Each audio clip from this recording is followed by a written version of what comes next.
What is a review of the Odyssey like? All the things you wanted to be, and then all the things you wished you never wished for. It is a delicious itch you want to scratch, but you find it under the skin and can't reach it. It tells you what you most want is what you most can't have, and that the most you can't have is what you already had and lost. Let's talk about it.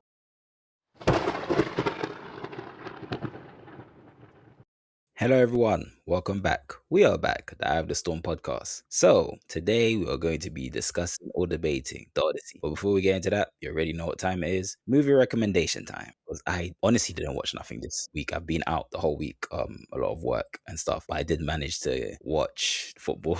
I'm sorry, guys. I know I recommended that last time, but I honestly didn't watch nothing this week, unfortunately. So, yeah, I just watched England versus France, which was, you could just tell that they did not care. Like, they were playing in the back garden. Besides that, yeah, that's all I got to watch, unfortunately. I watched Due Date, actually. I was just like with some friends and we just wanted something just like super chill and just kind of easy fun to kind of watch in the background.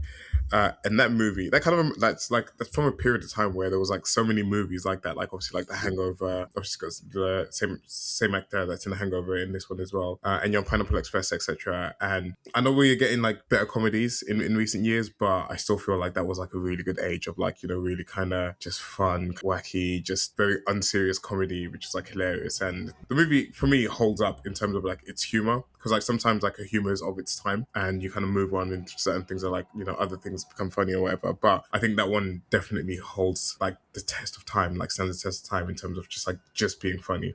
Just like, pairing Robert Downey Jr.'s character with, I can't remember his name, it's like Ethan Tremblay, but I can't remember the actor's name, but just like pairing the two of them, just like obviously like the one serious and one just clearly totally ridiculous and just like completely wacky character. Just it's hard to miss with that. But basically they both go to board a flight and then something happens and they both get put on the no-fly list. So they're kind of stuck hitching a ride together across the country while Robert Downey Jr.'s character is in a rush to go see his pregnant wife before she gives birth, essentially.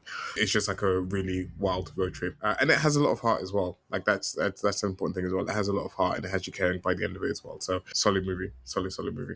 Yeah, it seems like comedies from that time are hit and miss. They're either really, really stupid or they actually kind of have a little bit of heart. And it sounds like this one is in the second category. Yeah, for sure. In this one, again, it starts off kind of like goofy, wacky, silly, whatever. But as the characters kind of like grow and bond together over the journey, you kind of like feel like the weight of the emotion and you feel like that connection and you feel for them and like the journey that they're on by the end of it, which is really dope. So yeah, strong recommendation on Due Date. So this week I watched all 4 seasons of Animal Control. Now, Animal Control is a workplace sitcom from 2023. There's 4 seasons of it, and season 5 comes out, I think, in 2 months. And it essentially follows the story of people working at the Animal Control department in Seattle. And it's essentially a pretty standard workplace sitcom. Each of the characters has their own thing going on. You have the overworked dad, you have the new manager with imposter syndrome, you have the idealist who takes the job really seriously, and you have people who are just kind of there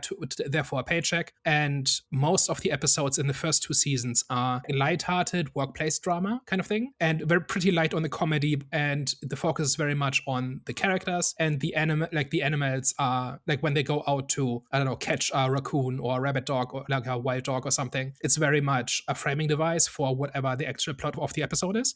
And then in season 3, they seem to have gotten a new showrunner because they suddenly start making jokes and the episodes start focusing more on the animals, and there's usually some kind of out there storyline involving either an exotic animal or something weird. Like there's a multi-episode subplot about this renegade penguin who keeps evading animal control, and one of the main characters develops this vendetta and makes it his life's mission to catch this penguin, and it just gets weirder and weirder and more out there. And there's another storyline in which this billionaire starts funding animal control, making large donations because she thinks puppies are cute, and multiple people are assigned to kind of make her happy so that she keeps donating, and she ends up having an affair with 2 of the animal control people, which creates like all sorts of workplace shenanigans. And season 4 ends on like a classic sitcom explosion of weirdness and wackiness. Towards the end, it kind of develops actually, like it starts imitating Frasier a little bit, where it starts off fairly simple and then one thing leads to another, and then by the end you've got this big explosion of misunderstandings and chaos. So it's not the best sitcom ever, but it is a pretty solid watch. And I had never heard of it before. I just started randomly watching an episode, and it's pretty good. It's almost like it's two different shows, right? Seasons 1 and 2 are much more grounded, and season 3 and 4 are more wacky sitcom stuff. But I think they both have their charm, and I liked the second half more. And I'm looking forward to season 5 when it comes out. Okay, cool. Well, it looks like it's time for the main event.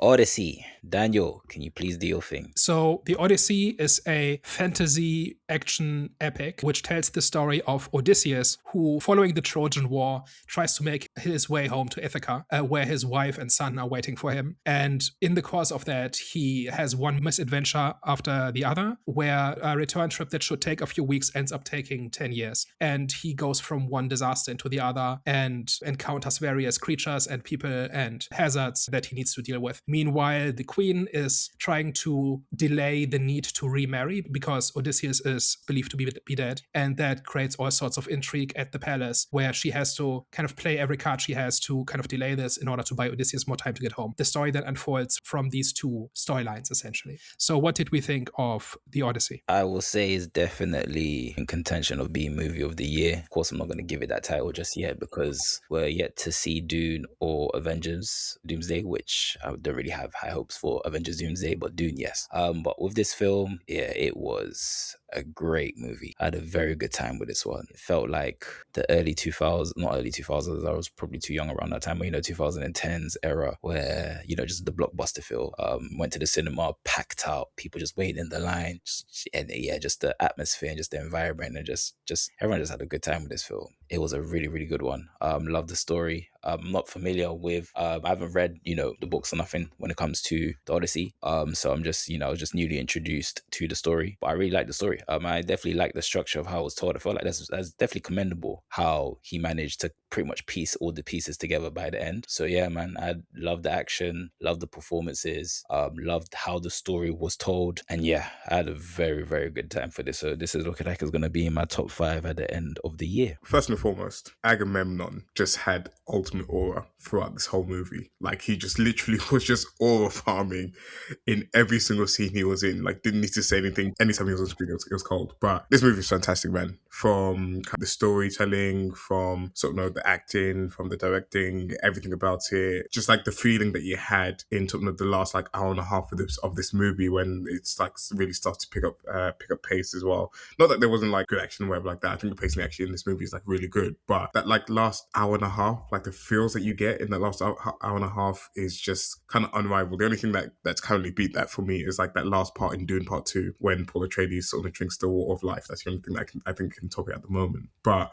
I don't know, this movie kind of had like everything to it. I had that like the emotion as well. Like I kind of lost count of like how much emotion that were hitting you again in that like last part of the movie when characters are reuniting, people are having like moments with sort of, obviously it's a story about him like coming home after 10 years, people seeing each other for after how long or whatever. It was just like really well done. I mean, like Jonathan, I wasn't super familiar with the story, like the Odyssey, the book or whatever, and obviously you kind of know like the Trojan War, etc., from passing and from like history lessons, etc. But I wouldn't say that I know it super well, or I know it sort of that deeply. I'm kind of like surface level when it comes to Greek mythology. But this was like really fascinating to like really delve into the mythological side of things, just like seeing things like the cyclone thing, seeing like Cersei. I think that was like a crazy scene. That scene in with Cersei in her cabin or whatever it's called in there, crazy scene. Just like really like delving into the mythology of some ancient Greece.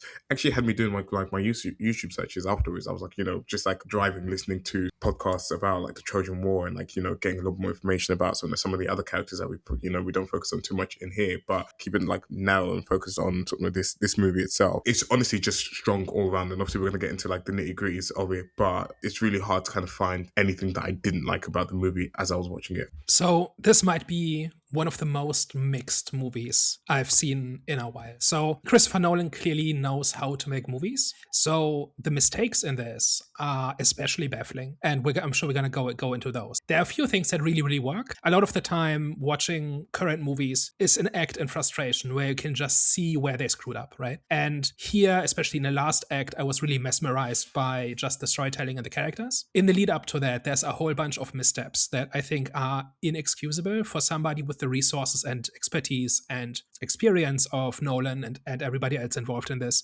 Specifically, I think all the costumes look awful, and it's not just about being. I don't really want to go into the whole historical accuracy thing, but it's one of those cases where it's okay to be historically inaccurate, but then you have to be better than, or at least as interesting as the real thing, and it's not. I think in every case it makes the story worse in various ways. So things like costumes, locations, everything, right? Like none of it is all that interesting, especially the armor like looks 3D printed in plastic, and where it doesn't, it looks like it doesn't fit there at all. It looks like they rounded up some cosplayers or some lapas. It's absolutely incredible how $200 million movie, what's the budget, $250 million movie can look this bad. I was reminded of the Dungeons and Dragons movies from the early 2000s. Those looked about as good in terms of like in that area. Other things in here are it's not really about the Odyssey. It's very much a modern story told using the trappings of the Odyssey, right? So specifically, this movie is about the consequences of Odysseus's actions in the Trojan War and how that is leading to disaster both for him personally and kind of for the world at large. And as far as I understand, that is not really what was in the original story. The original story has a whole lot more things going on, and that is okay. You can obviously tell a new story, but I think there's big gaps in the story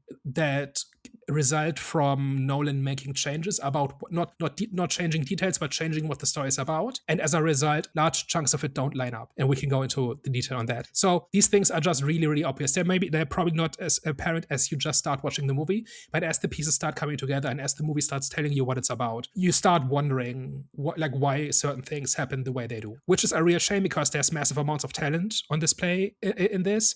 And I think the way all the major character arcs, especially surrounding Odysseus and Penelope and Telemachus, like how their stories come together in the end, I think is really, really masterful. And just by its own, just an incredible story, and like the way it's constructed and told and all of that. But it's surrounded by a whole bunch of not necessarily broken, but fractured pieces that all come down to creative decisions made by Nolan. And I wonder why any of those happened. It's kind of baffling. Overall, it's extremely mixed, but the end result of it is like I even struggle to kind of summarize the movie because some parts of it are really bad, some parts of it are really, really good, and most are at least pretty okay. I don't know which of those two really dominate. Let's talk about it. Let's talk about it because I don't know.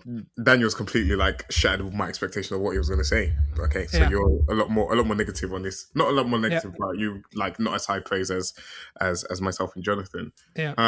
Do you think part of it is because me, myself, and Jonathan don't know the history and or haven't read the books or aren't maybe as tied to it, that some of it just kind of like I don't think I like really care about it, or I don't know what I'm missing. So like even down to things like the costume, I actually didn't think it looked that bad. Like it didn't look amazing. It didn't look stand out. I didn't look at it and think it looked like cheap or whatever the case might be. I just thought like, oh, like, you know, this is kind of like one side and then the other. Like I actually quite like the soldiers from Troy. Like they're like kind of like white fit and like the mask and stuff like that. And of course Agamemnon, I don't know if you're going to tell me you didn't like his outfit, but I just thought he looked super cool in his armor. And I think that's maybe like from not sort of being too deep into the history of it. I didn't kind of come away feeling like I missed anything or that there was like gaps in it or things weren't as accurate as sort of they could have been. I do like history, but ancient Greece is not my era at all. I'm not an expert. I'm not nitpicking this because I happen to know the history, right?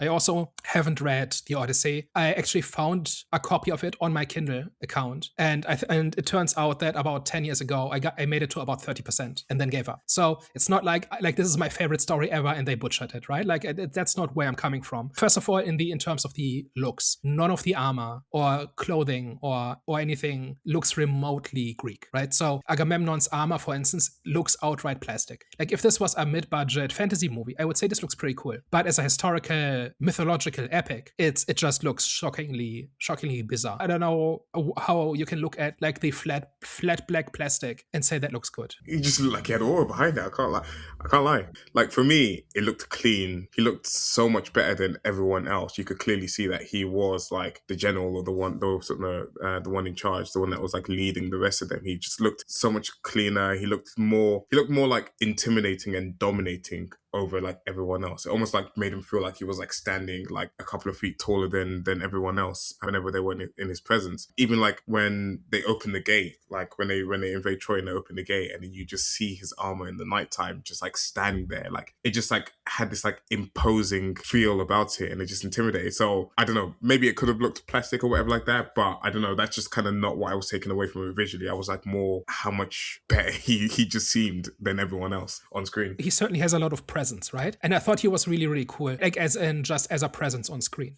But I just maintain that he would have looked so much cooler had they put him into the actual armor of a Greek king of the time. Like would have been so much grander, more colorful, more imposing, and just more interesting to look at. That's kind of just my main thing. I'm not saying like the performance was bad. Like I think just through body language, giving off this royal aura definitely is an achievement. That's what they were going for, and that's what they did. And the fact that he has like this mythological feel to him through the way he's shot and framed, and how we are basically getting Odysseus's perception of Agamemnon as opposed to the real man, right? That is definitely well done. I'm just saying the armor looks crap. All the other armor also, like why is all the armor black? Doesn't make sense. Should be mostly bronze or painted in various colors or whatever. Like again, not a history buff in that sense, so I can't give you a list, okay, this is what it should have been, but it shouldn't have been black plastic is what I'm saying. This is not an argument about historical accuracy. This is an argument of does this look cool? And it doesn't. It doesn't look cool, it doesn't look mythic, doesn't look impressive. What if you add the element of the story here is like you mentioned, is like Odysseus is kind of realizing the trick that he played, like the fallout from it and like the guilt he felt from it, etc. Is it almost like looking at it because like the soldiers of Troy were in like white and obviously like they were in sort of black armor, and it's almost like, you know, you kind of always have like this like light versus dark, good versus evil, and it's kind of always represented in like, you know, white and like black or whatever. Do you feel like more so on like a thematic level in terms of like what they were trying to go for, that they kind of like simplified it? Again, I have like no real sort of 2 cents in the armor, but I understand your frustrations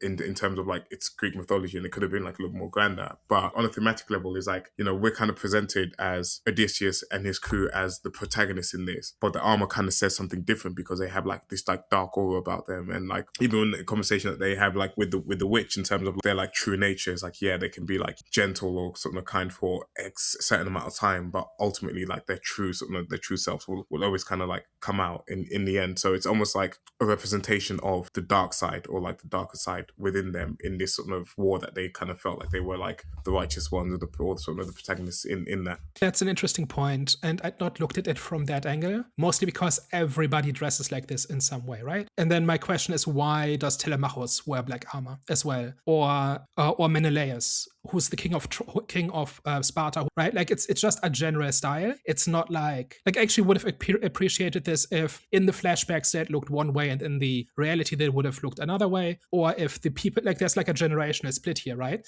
That all the people who came of age since the Trojan War are just worse people, and if they had dressed in different ways than the previous generation, then that would have been obvious. But I was mostly looking at this from, does this look good? And the answer is no. If it's a matter of coding people as good and evil based on the color, then I don't know. Like I guess that could have been the intention, but I'm not sure if I like that. Did you say that Menelaus wasn't in black or was in black? I remember him wearing black as well. Yeah, because I was gonna say, I don't know if it's intentional, but with those that were wearing black, they had like a higher status in comparison to the other soldiers. So they were clearly different amongst the others. So could that be the reason why that they were in black, to kind of like signify that they're of a higher ranking? I remember all of them wearing black armor, but some of them were more distinctly black than others. Could be. My take on that was because first I thought you were arguing the point based on a historical context, but you're saying just based on its aesthetic, if it looks cool or not. I thought it looked really cool, especially the scene where they invaded Troy and obviously they managed to get the doors open, and obviously you just see the guy in black,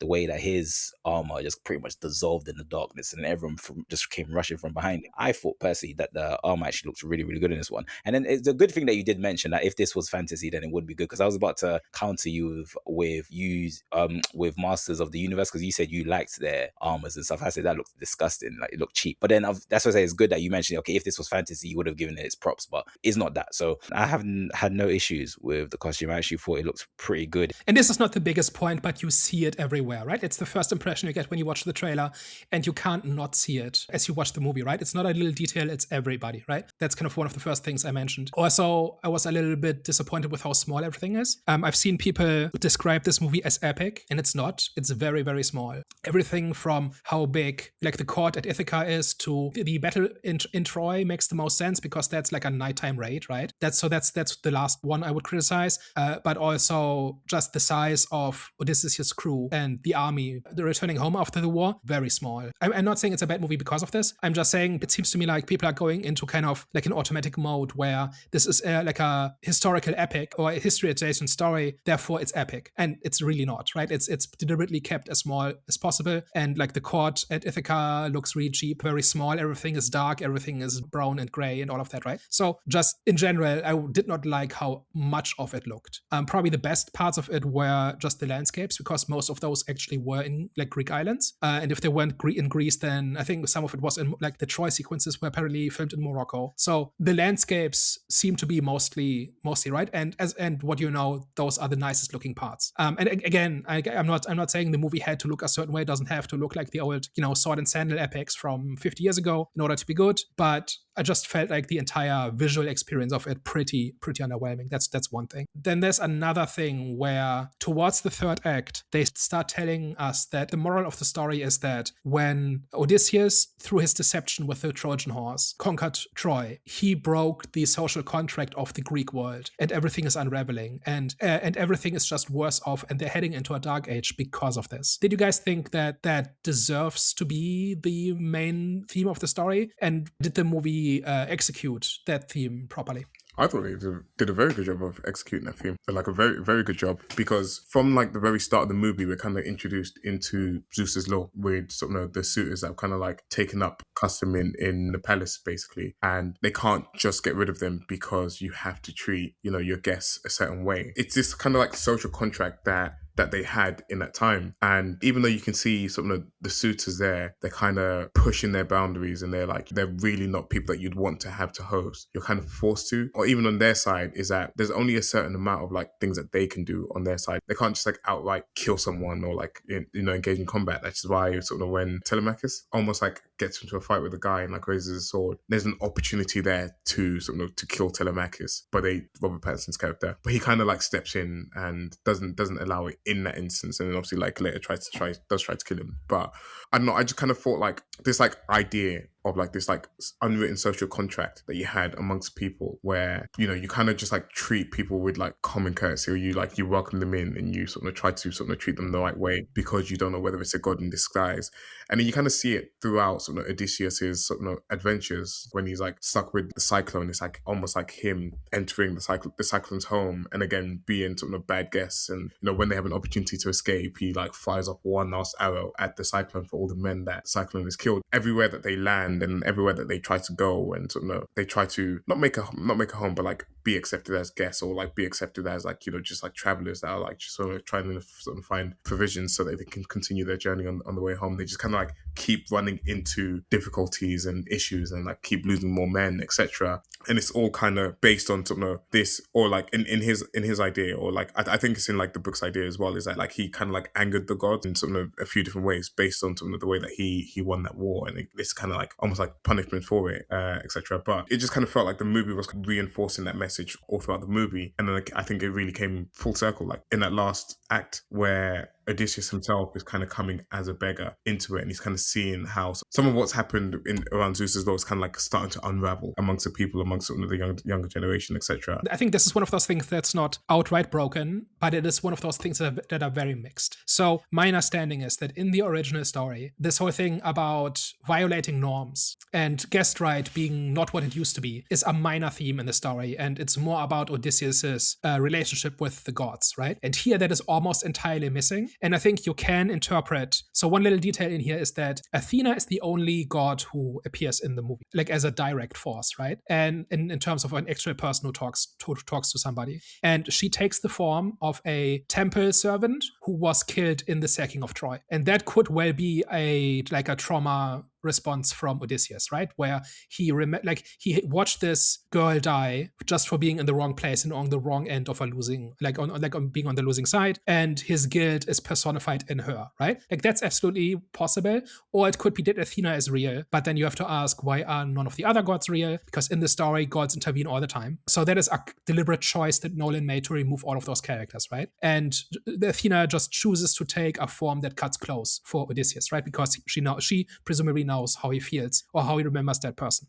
Now, they do a few things right. They absolutely establish Zeus's law and guest right and all of that, and how important that is and how foundational that is to that civilization, because it's a dangerous place. Outside of city walls, there's basically no law. In order to survive, you rely on the kindness of strangers. That is an idea that is absolutely brought home multiple times throughout the movie, and it is constantly explained why this is a thing people respect and care about and so on. What I didn't get at all is why the War of Troy or the Trojan War destroyed the idea of guest right or eroded it, right? So it is the case that the suitors are the generation that came of age during and after the Trojan War, and so they only know a world post a sacking of Troy, right? And that is why they don't care about these norms, because they live in a world in which deception and taking what you can get and all of that is just how it is. The movie did not convince me that that was that impactful or that unusual. Now, it may have been a war crime, as in the Greeks pretended to surrender and gave a gift and then used that to sneak in and kill all the Trojans, right? That may well be against the rules of war in that time and place, but nobody in the movie ever expresses either shock or says, well, if the Greeks did that, why should I care about anything else? Or that gives me permission to do whatever I want. They didn't have to say this out loud explicitly, but I also didn't get the sense that things were deteriorating, like on a day-to-day level. For example, there's talk about the sea peoples, but we don't actually see people disregarding guest right that strongly on a day-to-day level, right? We see it with the suitors, definitely, but we don't see it in Sparta, for instance, right? Where Menelaus just follows the old rules, right? He doesn't seem to think that anything has changed. And the people or the characters who disregard guest right almost entirely are gods, right? So Circe is a god, and she lures in humans pretending to respect a guest right. You have Calypso, who is a bad host because she makes Odysseus a prisoner and drugs him essentially so that he doesn't leave. What are they called? These giants. They just attack for no reason. They don't even tell them to leave. They just start killing. The Cyclops is a bad host as well, because at the time when he encounters the Greeks in his cave, all they've done is made a fire. They've not taken anything from him. They've not threatened him. He could have asked them to leave, or he could have sheltered them for the night. But he just starts attacking them and killing them, right? So it is not humans who are behaving badly in this. It's the gods, right? Which is just par for the course for Greek mythology. But I'm not seeing, like, in the day-to-day how people act, that the rules of civilization are breaking down. We are just getting speeches about how this is the case, I think. So what I was going to say originally was the king is a representation of their people. And what they done at the Trojan War is obviously, for Odysseus, that was against his pretty much moral code, and that was what was causing his PTSD. So because the king is a representation of their people, and he's the one that gives the commands, etc., so they're going to follow his lead. I'm sure that war, obviously, which is why I actually liked the way, the timeline of things, of how they kind of started off with the darkness of victory rather than showing the victory and then going off from there. I think for me, the reason why the war was so significant for him and that humans are pretty much going down a dark path is because that's just how they've been living. And I think for him, that was like the pinnacle point for, like I said, his moral compass. From that point to him, that was enough, because he thought if they had to continue doing what they were doing, they were going to enter that path. So so for him, that was finito. So for me personally, that's the reason why I think that was so significant. It's kind of going back to what you were saying to your the final point that you made previously. I think the Trojan War would have had an effect on the people, because obviously if he came back with the same mentality, as in we're gonna do to what we did at Troy, to other places as well, that would have been like the thing that causes the downfall of humanity and its people. So that's why I think that was significant. And obviously they started off the film was showing the consequences of their actions, which built up to the Troy, which is why I thought it was really good, because at first I was thinking, why are they going through all of this? Obviously, in terms of their journey back home, why are they going through all of this hardship? Like, what the hell did they do? And obviously, once it pretty much shows you the root of things, of okay, why all of this actually happened, I was like, oh, okay, I see. Yeah, personally for me, I understood why Troy played such a significant role in terms of, like, the downfalls of humans. And I just don't see why anybody cares. As in, why does the average person in the Mediterranean look at what happened in Troy and said, okay, everything is on the table, the old rules don't matter anymore, you just take what you can get. Like, I don't get that part. That's what the movie is telling us is happening. It seemed like everyone knows or is familiar with the story of Troy and kind of what happened in there. And, you know, again, there's like a level of like fame or like whatever that battle had amongst the common people. And then people understand how they were able to win it, how they were able to sack the sort of unpenetrable sort of city of Troy. And it was through this kind of like deception. And especially where it's like a gift, where it was like meant to be a gift amongst like a common god that they had between them. And it was like an offering, and it was meant to be like something that was like peaceful. And like they saw that as like a surrender, and they welcomed it into their home. And in doing so, obviously like left themselves vulnerable to the attack. And I think there's also like partly a reason why people like Menelaus don't sort of fully explain kind of what happened in Troy. When he's discussing with Telemachus, he says, oh, such and such happened, and they explain what it was like inside the actual horse. And then he says, oh, you know what happened with the rest. But then we don't actually see what happened until like later on in the movie, where you kind of like see that they were just like mercilessly killing everyone in the city. It didn't even matter if you was like a soldier, if you were just like a commoner. But that's just how it is. That's how every battle ever has unfolded. In that time, maybe.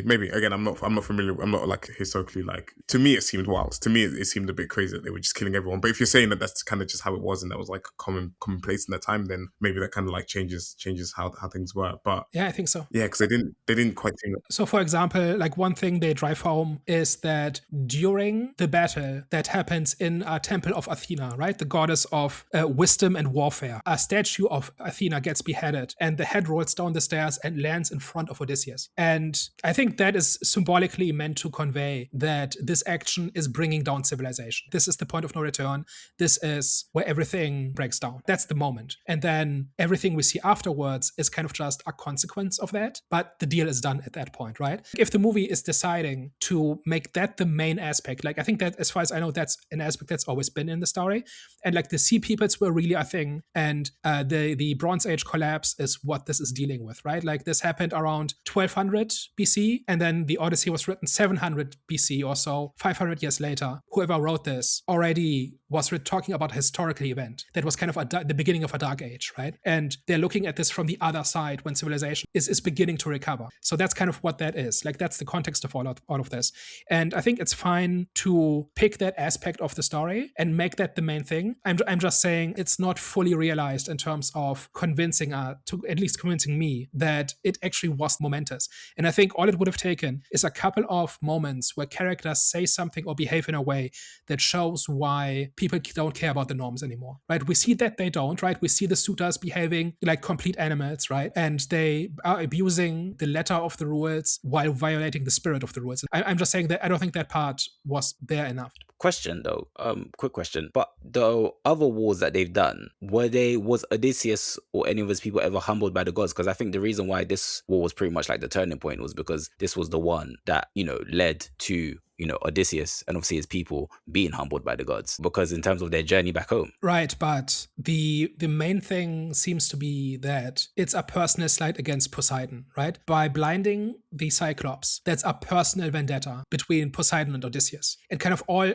his problems with getting bad winds and rough seas and being thrown off course, all of that happens because Poseidon is picking a fight with this mortal in particular. And that has nothing to do with what happened in Troy. Because I think that is one of the other themes, which is Odysseus being, as you said, being humbled by the gods and the gods taking interest in his particular character, right? And again, not read the original poem, so don't know exactly how that plays out. But I have a feeling that's a relic from a different version of the story that is not what is intended by this movie. It doesn't help that the lines that explain this are really, really clunky and are the worst lines in the movie. There's some really good dialogue in this, but when Penelope and I think Telemachus talk about how our Bronze Age civilization is collapsing and we are the sea peoples, and that sounded like first draft lines. They should have been rewritten to express that idea in a more elegant way, in a more refined way. All the other dialogue I think is pretty good. Those particular lines sound very unpolished. So it doesn't help that the main theme of the movie is expressed in such a clumsy way, I thought. But then also character behavior does not really bear out what they're telling us, right? Like we are never seeing the sea peoples in action, right? We're not seeing like the Mediterranean descending into this dark age. It's kind of just my thing. Wasn't it almost like implied as though Odysseus and his men were what basically the sea people? It's kind of how I interpreted it. It's like they were the ones that were kind of going through, and the imminent threat that was like kind of coming closer and closer to home as he was like getting closer to home himself. Yeah, but raiding a village for supplies is again not that unusual, right? Like that's happening because society as a whole is behaving in this way. And that is why they have to behave in this way, right? Because they need food, and normally a village would just give them some and they would be on their way. And now everybody is so afraid of strangers that they fight back or just flee, right? Like there's this scene where they go into this village and the villagers refused to give them food. And one of the survivors is questioned and they say, "Are you the sea peoples?" And this guy says, "No, we're Greek." But as they're burning down the town, but they're burning down the town because the villagers assume that they're the sea people, right? So it's not just them, right? It's not like the sea people are not just these 20 guys. It's everybody. And when they say we are the sea peoples, they mean Greeks, not Odysseus and his crew. Like there is no other that is the sea peoples. The sea peoples are us. I feel like I need to watch the movie again. I am actually planning to watch it again just to kind of like iron out some of that stuff, just kind of around like how they like position the sea people, etc. So I think it is the case that they think anybody who behaves like this has to be an outsider, but actually no, it's us. We are the barbarians. I think that idea is definitely there. I just wish it was reflected in like more immediate character behavior. All right, moving on. Any other points about this? So we've talked about the negatives, or at least what I consider the negatives. There's a few things in here that are really quite good.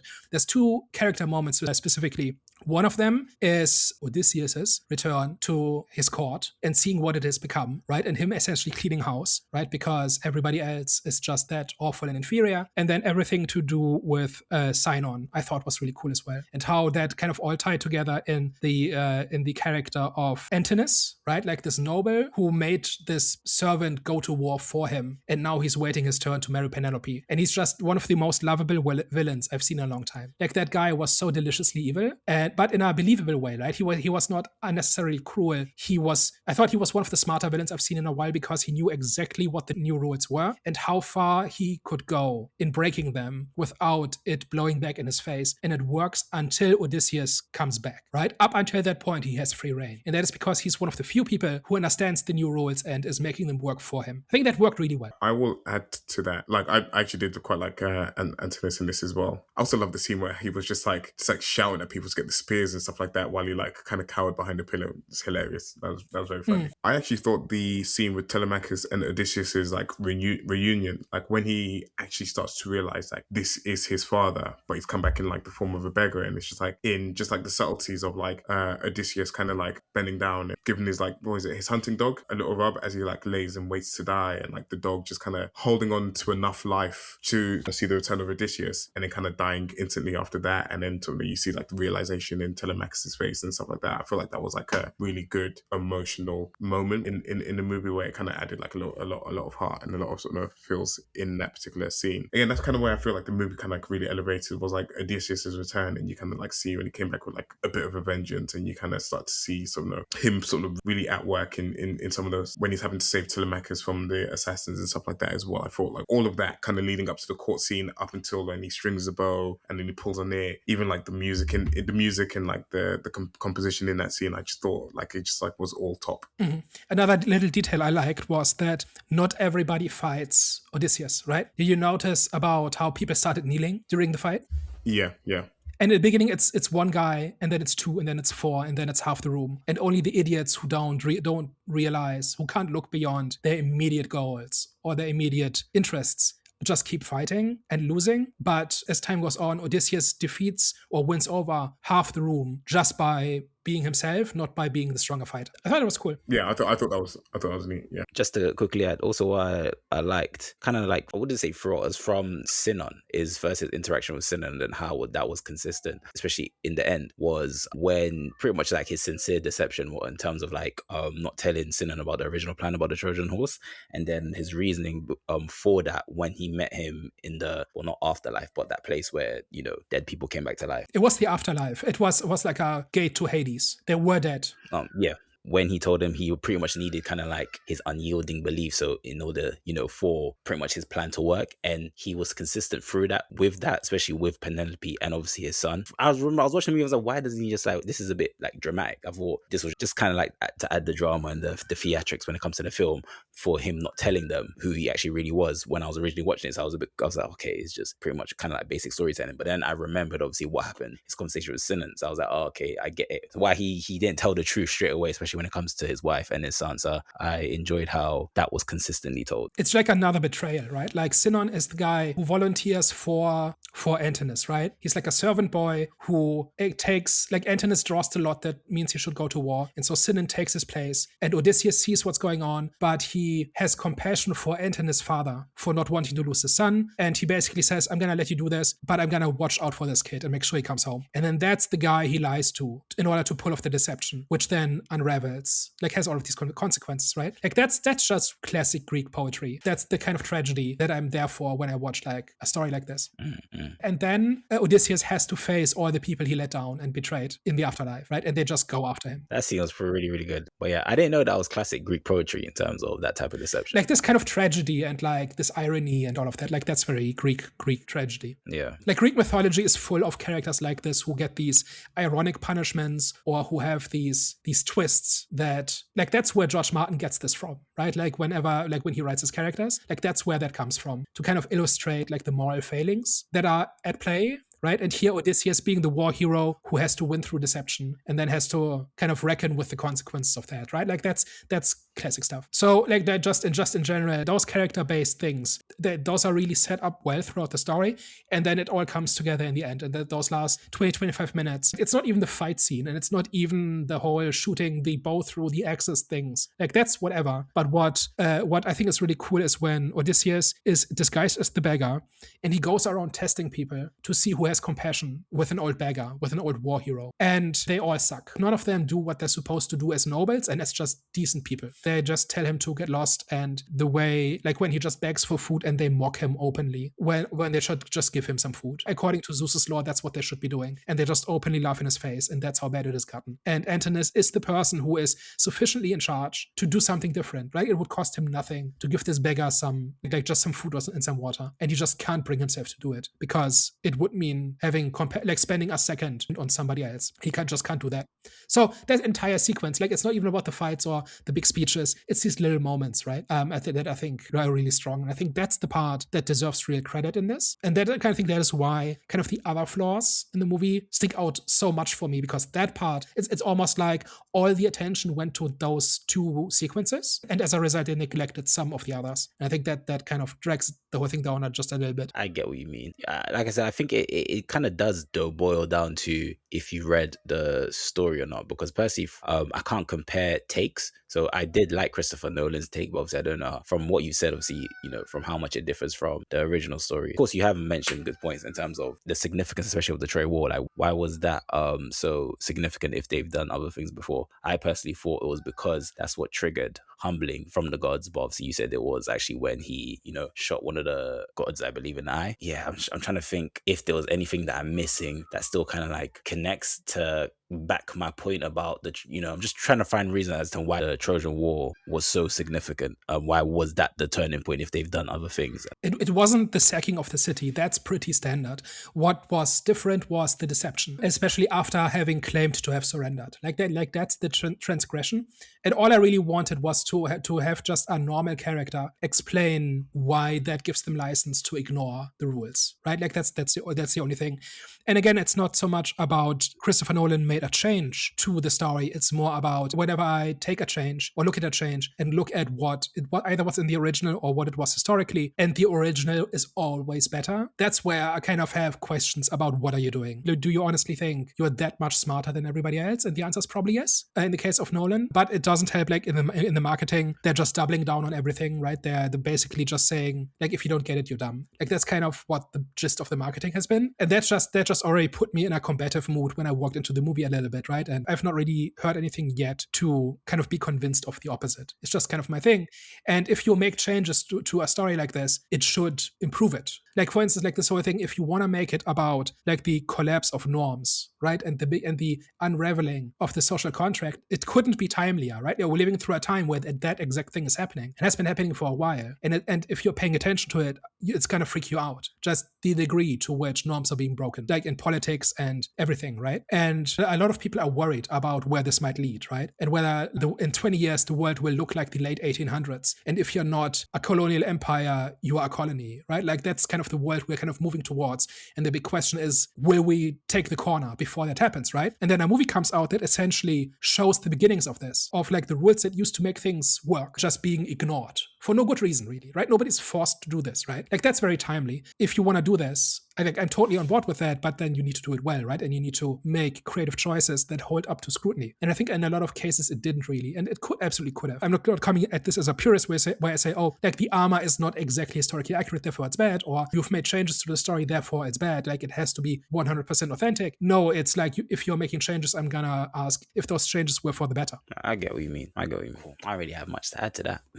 I feel like that's a good closing statement, unless there's anything else that you want to ask, anyone else wants to ask. One more remark. Like one of the symptoms of kind of this like ivory tower syndrome that Nolan seems to have is this IMAX nonsense, where it's just outright edited for IMAX. For all other formats, the aspect ratio gets cut to fit those formats, but it wasn't designed to work on screens that actual people are watching on. Like there's something like 40 screens in the world that can show this movie the way it was intended. And that means like 99% of people who watch this movie are gonna watch like a compromised version of this. And it's like, sure, like make it for IMAX if you want, if you think that's the optimal version of the movie, but clearly you don't care about anybody else, like in anybody else's experience. And you can do both, in my opinion. You can frame shots in such a way that they still work on a different aspect ratio on a normal screen. And a whole bunch of people are going to watch this on their phones, and that's how they can experience the story, and they deserve a good experience as well. And just while I'm on this, the sound in this is awful. Like it's incredible. For about a third of the runtime, I had my headphones on, my noise canceling headphones, because it was painful how loud it was. That was like for the big disaster scenes. Like during talkie bits, it was fine, but during all the disaster scenes and the battles and so on, it was so loud. It was unhealthy. I think that's your particular cinema, because my cinema was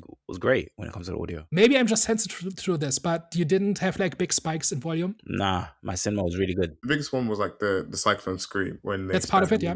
But no, when they're on the boat through the thunder and like you have like all the lightning going off, etc. I don't know. I was like leaned forward in my chair. I was like, this is great. At no point did I think like anything was like too loud, and like even like the cyclone screen, I was like, it's very fitting because he's like a giant. He's like bigger than everyone else, and obviously like too like it's fitting, but when it's doing like it's physically painful. Okay, so maybe my theater also got the balance wrong in some way. That's possible, but this is a thing in general with movies where they are mixed for the theater and for specific setups, like for high-end setups, right? And that's why the dialogue is so much quieter than the action sequences and the music, for example. And that is because that's how it sounds on the high-end setups that they're mixing this on, and what you hear in some, like in the better cinemas. But then when it's re-released for streaming, they're not adjusting it to sound good on a setup that actual people have. Like, so that's kind of why I assumed it was in the movie, because that's just, like Nolan especially does this in every movie, but movies in general do this. Like I have an entire setup here to remix the audio levels on my speakers so that it's just like the gap is just a little bit smaller, because otherwise either my neighbors call the cops during the action scenes or I can't hear the dialogue. Those are my choices. It's that bad. Like if I want one, I have to take the other. No, I've had that before, and it's like super annoying. And I don't have that thing where you like balance it out. So I'm the person with the remote that's like turning it up during the dialogue scene, and then action happens and you happen to turn it all the way back down again because like it's just mixed so badly. I did that too for a while and got tired of it. And there's actually tools that allow you to remix the speakers, like the different bands and whatever. I don't even know. There's like presets, and there's one for sensible movie watching where it boosts the dialogue and it pulls down the action scenes, and one is still louder than the other, but the gap is smaller so that you can actually watch the movie. I installed that like 2 years ago and I've not looked back. It's absolutely essential for watching movies on your home setup. Might have to check that out. I was going to say on the whole like IMAX stuff, it didn't like for me personally, like I know obviously like there's like certain scenes, especially like the landscape scenes and stuff, where like you can visually see more if you're in like an IMAX 70mm screen. I don't know if I felt like I lost much watching it in the screen that I was in. Again, I like kind of made the effort to go to like an Odeon Lux on like the like iSense screen. So it's like a little bit bigger than your standard cinema. I've been to some like very shoddy cinemas in recent weeks as well, actually. But this one was like almost like a third or fourth best, I would say, kind of screen that I could watch it on. So maybe sort of that kind of helped a little bit. But I don't know. I didn't feel like I was like missing too much information, and like I kind of came away from it thinking, I know I tried to book like the BFI IMAX or the Science Museum to watch this, but I don't know if I need to like go through that effort to kind of see it again on that, because I don't know whether it would like give me much more than kind of what I was missing it. I might still go and watch it just for the experience. I don't think it ruins anything, but if you put them next to each other, the shots were clearly designed for IMAX, and everybody else just gets what they get. Yeah, which is fair. Which is fair. I think I might have to do a comparison just to like see how egregious it is, but it didn't seem like it was like too in this instance. Anyways, it didn't seem too bad. Yeah, and my attitude is just, if you're gonna be an elitist weirdo, you have to earn it, right? You have to actually be right. And Nolan has a good hit rate when it comes to that, but it's not perfect. And I think there's a whole bunch of stuff in this that I think like it's probably his most flawed movie in a while. And with each flaw, I get a little bit less accepting of the quirks. It's just what I'm saying. That's fair. Also, this is reminding me, I need to book my Dune Part 3 IMAX screens very early, because I think this is like sold out up until like late August, and on the big screens you can't see it like as intended, which is a bit annoying. Yeah, and Dune kind of earns that. I didn't watch any of the other parts in IMAX, and I don't think I'm gonna watch this one. Like the normal cinema screen was good enough. It's still like a stunning experience, but like Dune doesn't have much of that kind of nonsense that we talked about in it, right? To like you can just sit back and enjoy that one, whereas here it was a much more mixed bag, I thought. Anyway, I'm gonna get off my soapbox now. Any other thoughts on the Odyssey? I'm gonna just straight away just say this one is a strong 8 out of 10 based on the take I've seen. Can't compare it to the original, but based on the take I've seen, I think they did a very good job at putting the pieces together. Even though I will admit, after the conversation, I think there was quite needed enlightenment when it comes to specifically the point about the wars, and obviously they've pretty much done it before, so that being kind of like the turning point is it wasn't really fleshed out well or told well in terms of why was that so significant, which I will actually admit, yeah, in hindsight, that was a good point. I still think that hasn't fully changed my feelings towards the film. Had a really good time, loved how they put the pieces together, pretty much showing the darkness of the victory rather than showing the victory in the in the beginning. They pretty much started in the middle. So yeah, man, I like this film. I like the performances, really great, really good overall, great experience. Would recommend everyone to go watch it. 8 out of 10. I kind of went into this as blind as possible, to be fair. I don't think I even watched that many trailers of this. I didn't really know the story. I just kind of knew Christopher Nolan is putting out a movie, and you kind of tend to go see Christopher Nolan movies, even if he wasn't doing this anyways. I think he's kind of like earned that respect from some of his previous work. And for me, this didn't disappoint. There was like so many elements of this where I kind of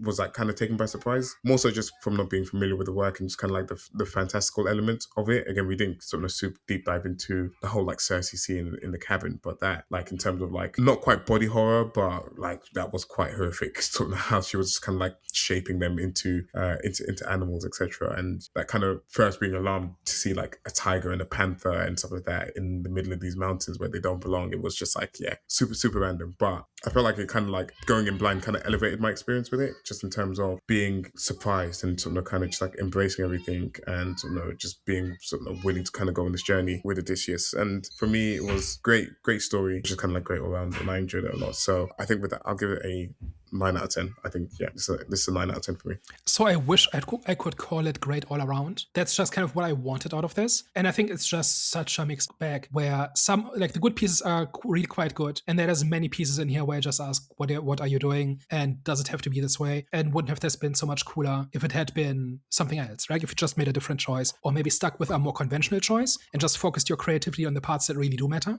So for that reason, I basically can't just call it excellent. I think the parts that need to work in this generally work, and most of it is just kind of the trappings and the kind of the foundation of it. I think in changing the focus of the story to kind of the fallout of what Odysseus did during the war and making the entire story about that, I do think it creates some fragments and some loose ends that drag the movie down a little bit, where more care should have been given to either removing those or tying them back to the intended message of this, and to make the point a little bit less clumsily, right? So like it's it's like none of these things are outright disasters, but there's so many of them that they all kind of add up to a problem, in my opinion. So for that reason, I forgot to give it like a 5 out of 7, which is kind of like when I first walked out of the theater, it was a 5 out of 5. And I started noticing things and started questioning things. And then it dragged it down to like a 5 out of 8, and it kind of pulled back up again a little bit. So it is a good movie, but the flaws are, I think the reason why I'm so hung up on the flaws is that none of them seem necessary. None of them seem to be just like, this is just the cost of doing business. Like, if you want to make a movie like this, that's how it has to be. No, they all seem like self-inflicted own goals. And if this was a young director who was trying and slipped up a few times, I would say, okay, you're mostly there. Let's see your next one. But this is Christopher Nolan, right? Like, he should not be making mistakes, like basic storytelling mistakes or world building mistakes, or be this sloppy about